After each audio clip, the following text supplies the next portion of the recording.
आज पता लगा माँ के हाथ की रोटी बच्चों को अच्छी लगे या ना लगे, पर कई महीने पहले सड़ा गला केमिकल लगा करके पैक किया गया पिज्जा अच्छा लगता है कि नहीं लगता है?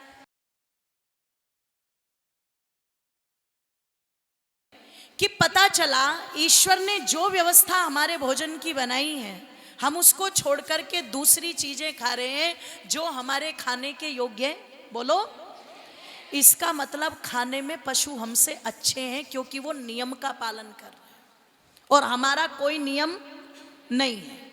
आप बड़े चटकारे लेकर के कुरकुरे खाते होंगे, खाते हैं कि नहीं खाते? अच्छा, ईमानदारी से बताना, कुरकुरे किससे बनते हैं? जोर से बोलो, और जोर से बोलो। और प्लास्टिक हमारे शरीर के लिए लाभदायक है कि हानिकारक? और जोर से बोलो। और यदि हम जानते हुए भी खा रहे हैं तो हम समझदार है कि घनचक्कर? तो कौन कौन खाता है कुरकुरे? जरा हाथ उठाना एक बार, कितने सारे घनचक्कर बैठे हुए हैं। Everybody you know that. आप सब अच्छी तरह से जानते हैं कि वो हमारे शरीर के लिए हानिकारक है, पर फिर भी चटकारे लेकर के, जोर से बोलो, खा रहे हो। ध्यान रखिएगा, आज पता लगा माँ के हाथ की रोटी बच्चों को अच्छी लगे या ना लगे, पर कई महीने पहले सड़ा गला केमिकल लगा करके पैक किया गया पिज्जा अच्छा लगता है कि नहीं लगता है ना? वो अच्छा लगता है।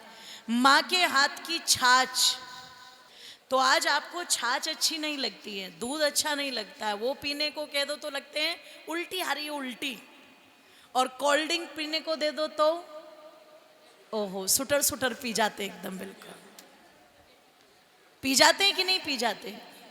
आप विचार करना, अब आप चिंतन करना, मंथन करना, यदि आप ये चीजें खा रहे हो तो इससे आपके शरीर को कोई लाभ तो नहीं है, लेकिन हाँ हानि बहुत ज्यादा है, बहुत ज्यादा हानि है। ध्यान रखना, जब कोई बच्चा कहीं पर बात आती थी लड़ने की, कहीं पर बात आती थी बल दिखाने की, तो वो बड़ी ताकत के साथ, विश्वास के साथ एक बात कहता था, आजा मैंने माँ का दूध पिया है। बोलता था कि नहीं बोलता था?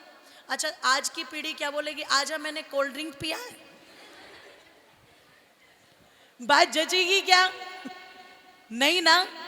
तो जो जिन चीजों का प्रयोग आप कर रहे हो, ये आपके शरीर को तो हानि पहुंचा ही रही है। जिस कोल्ड ड्रिंक को आप पीते हो ठंडा मान के, अच्छा मान करके, मेरे जो भाई हैं उन्होंने एक बार पेप्सिको का कॉन्ट्रैक्ट लिया था, पानीपत के अंदर एक प्लांट वहाँ पर था, तो अपनी लेबर उन्होंने वहाँ भेजी थी।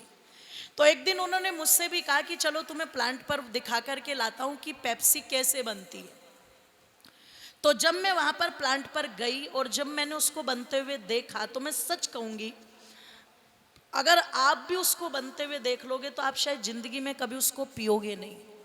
वो कंप्लीटली एक बस एसिड है, ध्यान रखिएगा, और जिसको यूं कहा जा सकता है कि टॉयलेट क्लीनर है एक तरह से।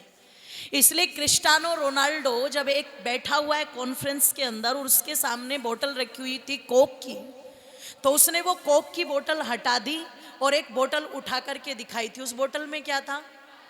पानी। जानते होंगे ना क्रिस्टियानो रोनाल्डो, है ना? एक आइकॉनिक व्यक्तित्व है वो, ध्यान रखिएगा। निवेदन आप लोगों के मध्य में कर दूं, उसने तुरंत वो बोतल उठाई और पानी का गिलास, पानी की जो बोतल थी वो उठा करके दिखाई। कुछ बोला नहीं उसने भाषण नहीं दिया कोई, केवल दिखाई बस पानी की बोतल। कहने का मतलब क्या था कि इस जहर की बजाय अगर पानी पियोगे तो वो शरीर के लिए ज्यादा लाभकारी होगा। अगले ही दिन जो कोकोला के शेयर थे वो धड़ाम से नीचे गिर गए, क्योंकि छोटा आदमी नहीं है क्रिस्टियानो रोनाल्डो, एक आदर्श है वो सबके लिए, मैं उसको फॉलो करती हूँ। तो आप विचार करना, आप चिंतन करना कि आज जिन चीजों का प्रयोग आप खाने में कर रहे हो, पीने में कर रहे हो, आपको क्या लगता है इसका प्रभाव आपके विचारधारा पर नहीं पड़ेगा? एक कहावत आपने सुनी होगी, जैसा खाए अन्न वैसा हो जाए। अन्न से हमारा मन बनता है। आपका खाना पीना यदि अच्छा है तो आपका मन अपने आप अच्छा रहेगा। और यदि आपका खान पान अच्छा नहीं है तो आपका मन भी कब इधर उधर की गलत बातों में जुड़ जाएगा और आप चाह करके भी उसको रोक नहीं सकते। ध्यान रखिएगा। इसलिए अपने खान पान को शुद्ध करो और नियम के अनुसार करो। जो नियम ईश्वर के बनाई हुई सृष्टि में पशु पक्षी फॉलो कर सकते हैं तो क्या हम नहीं कर सकते? बोलो, कर सकते हैं कि नहीं कर सकते हैं? तो कोशिश करो कि हम बाजार की चीजें, अपने घर पर जो भोजन बनता है हम उसी भोजन को खाएं। प्रयास करो, कोशिश करो, है ना। अन्न का सीधा प्रभाव मन पर पड़ता है। दूसरी बात थी सोने की। क्या किसी पशु पक्षी को कभी ये कहना पड़ता है कि सो जाओ, तुम्हें सुबह जल्दी उठना है? जोर से बोलो। और क्या उसे सुबह ये कहना पड़ता है कि उठ जाओ, तुम्हें जल्दी उठना है और स्कूल जाना है? वो समय से सोते हैं और समय से।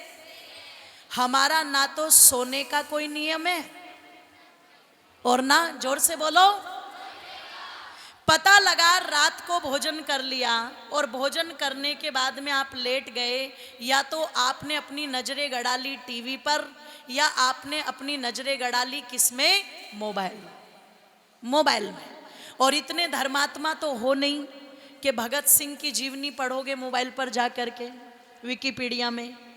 इतने अच्छे तो हो नहीं कि जाकर के वहां पर ये जानने का प्रयास करोगे कि सुभाष चंद्र बोस कहाँ गए। आपको इस बात की चिंता तो शायद मोबाइल हाथ में लेकर के ये नहीं रहती होगी कि एक बार जान लिया जाए कि भगत सिंह फांसी के तख्ते पर क्यों चढ़े, उनका उद्देश्य क्या था। आपको इस बात की चिंता तो बिल्कुल नहीं होगी कि एक बार ये देख लिया जाए कि जो अभी 2 दिन पहले हम लोगों ने आज़ादी का महोत्सव मनाया है, उस आज़ादी को लाने में कितने लाख लोग फांसी चढ़े थे। बता सकता है कोई बच्चा? जो सरकारी रिपोर्ट है वो क्या कहती है, कितने लाख लोग थे? बच्चों की बात हो रही यार ये जी। आपकी परीक्षा तो हॉल में लेंगे तो प्रश्न ही अलग होंगे वहां। बता सकता है क्या कोई बच्चा कितने लाख लोगों को फांसी हुई जो ऑन रिकॉर्ड है? नहीं पता ना।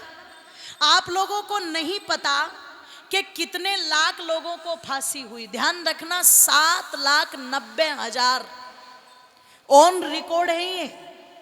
और जितने गोली से मर गए, जलियांवाला बाग जैसी घटनाएं, ये तो अलग है सब।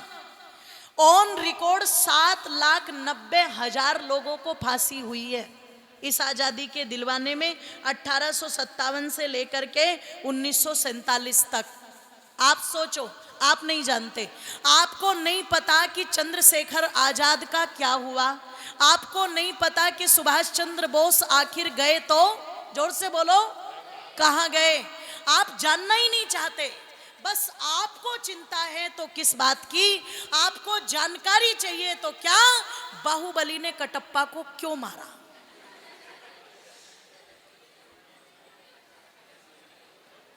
आपको चिंता इस बात की है। आपको चिंता इस बात की बहुत ज्यादा रहती है, सलमान खान अब तक कुंवारा क्यों है, उसने शादी क्यों नहीं की?